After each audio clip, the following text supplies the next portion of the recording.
क्या आपका जमीन से जुड़ा हुआ कोई काम पेंडिंग है? अगर है तो उसे जल्दी पूरा करवा लें, क्योंकि मध्य प्रदेश के 22,000 पटवारियों ने एक साथ हड़ताल की चेतावनी दे दी है।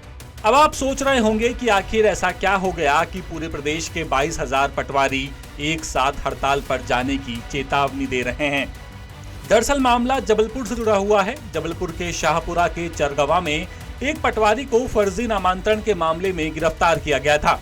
इसी गिरफ्तारी के विरोध में पटवारी संघ ने अब आंदोलन करने की चेतावनी दी है। पटवारी संघ का आरोप है कि गिरफ्तारी से पहले न तो कोई विभागीय जांच की गई और न ही गिरफ्तारी से पहले कोई सूचना दी गई। हमारे शाहपुरा तहसील में पदस्थ एक पटवारी हैं राजेंद्र कुंजे जी।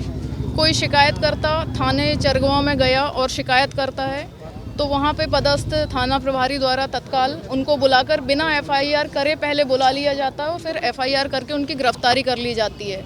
जबकि ये मामला एक लोक सेवक के पदीय कर्तव्य का था।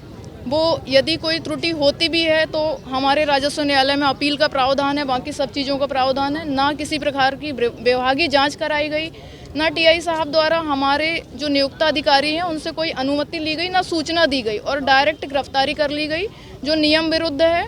हम उसके लिए आज एसपी ऑफिस आए हैं और हम अपनी मांग करते हैं कि ये जो त्रुटिपूर्ण एफआईआर की गई है इसको तत्काल निरस्त किया जाए और यदि ये निरस्त नहीं होती है तो हम अभी 3 दिन के सामूहिक अवकाश में हैं और सोमवार से हम पूरे समस्त 22,000 पटवारी हड़ताल पे जाएंगे। पटवारी संघ ने एसपी ऑफिस पहुंचकर मामले की जांच की मांग की है। पटवारियों का तो यहां तक कहना है कि एक सरकारी कर्मचारी को बिना किसी ठोस वजह के गिरफ्तार किया गया है, जो पूरी तरह गलत है। अब इस पूरे मामले पर जबलपुर कलेक्टर का क्या कहना है, चलिए वो भी आपको सुनाते हैं। जो एसडीएम और तहसीलदार से मैंने जानकारी ली, उसके मुताबिक एसडीएम और तहसीलदार से भी जो है पुलिस ने कार्रवाई करने के पहले पूछा नहीं है।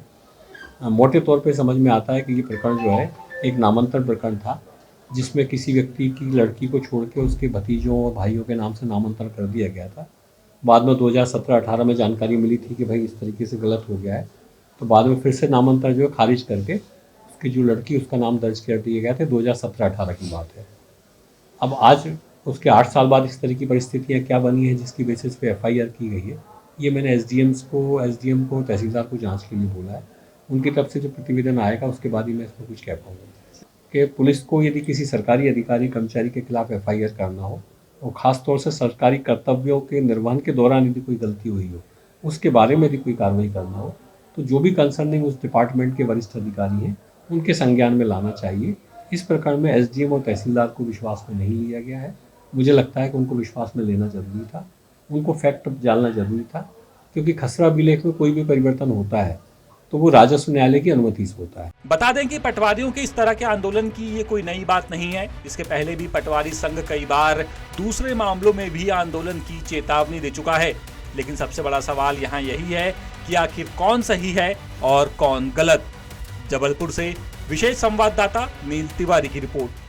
लेटेस्ट, इन्वेस्टिगेटिव और इन डेप्थ खबरें देखने के लिए ज्वाइन कीजिए द सूत्र का व्हाट्सएप चैनल, सब्सक्राइब कीजिए यूट्यूब चैनल, लाइक कीजिए फेसबुक पेज और पढ़ते रहिए वेबसाइट www.dasudr.com।